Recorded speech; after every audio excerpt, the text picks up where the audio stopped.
গাজা যুদ্ধ নিয়ে যুক্তরাষ্ট্রের প্রেসিডেন্ট ডোনাল্ড ট্রাম্পের প্রস্তাবিত যুদ্ধবিরোধী পরিকল্পনার প্রথম পর্যায়ে বাস্তবায়নের প্রতিশ্রুতি দিয়ে সই করেছে ইসরায়েল এবং ফিলিস্তিনের স্বাধীনতাকামী সশস্ত্র রাজনৈতিক সংগঠন হামাস।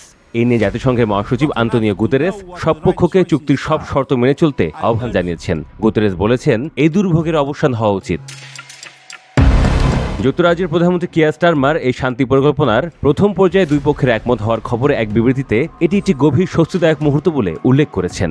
বিবৃতিতে তিনি আরও বলেছেন, গাজার জন্য প্রেসিডেন্ট ট্রাম্পের শান্তি পরিকল্পনার প্রথম ধাপে একটি চুক্তিতে পৌঁছানোর সংবাদকে আমি স্বাগত জানাই। স্টারমার বলেন, সারা বিশ্বের জন্য এটি একটি গভীর স্বস্তির মুহূর্ত, বিশেষ করে জিম্মি, তাদের পরিবার এবং গাজার বেসামরিক জনগণের জন্য, যারা গত 2 বছর ধরে অকল্পনীয় দুর্ভোগ সহ্য করছেন।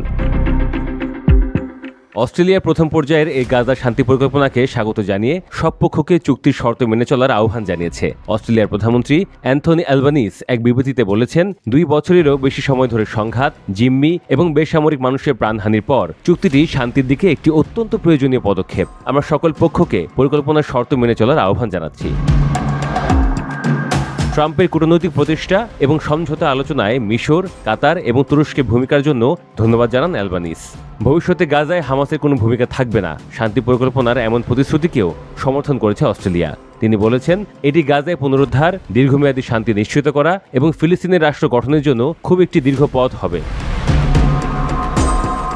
অদ্ভুত হলেও সত্য, গাজার শান্তির জন্য যুক্তরাষ্ট্রের প্রেসিডেন্ট ডোনাল্ড ট্রাম্পের প্রস্তাবিত পরিকল্পনাকে সবচেয়ে ভালো প্রস্তাব বলে মন্তব্য করেছেন রাশিয়ার পররাষ্ট্রমন্ত্রী সের্গেই ল্যাভরভ। গতকাল বুধবার প্রকাশিত রাশিয়া টুডে আরটিকে দেওয়া এক সাক্ষাৎকারে তিনি কথা বলেন। ল্যাভরভ বলেন যে মার্কিন প্রেসিডেন্ট ডোনাল্ড ট্রাম্প তার 20 দফা প্রস্তাব দিয়েছেন, যেখানে রাষ্ট্রীয় মর্যাদা শব্দটি রয়েছে, তবে পুরো বিষয়টি বেশ সাধারণ ভাষায় উপস্থাপিত হয়েছে।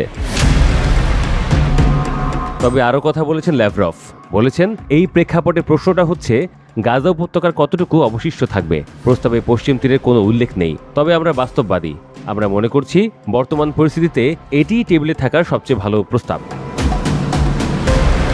রুশ পররাষ্ট্রমন্ত্রী আরও বলেন যে এই পরিকল্পনাই আরব বিশ্বের জন্য সবচেয়ে গ্রহণযোগ্য এবং একই সঙ্গে ইসরায়েলের পক্ষ থেকে পুরোপুরি প্রত্যাখ্যাত নয়। রাশিয়া ট্রাম্পের এই পরিকল্পনার প্রতি সমর্থন জানাচ্ছে এবং আশা করছে এটি বাস্তবায়ন সম্ভব হবে।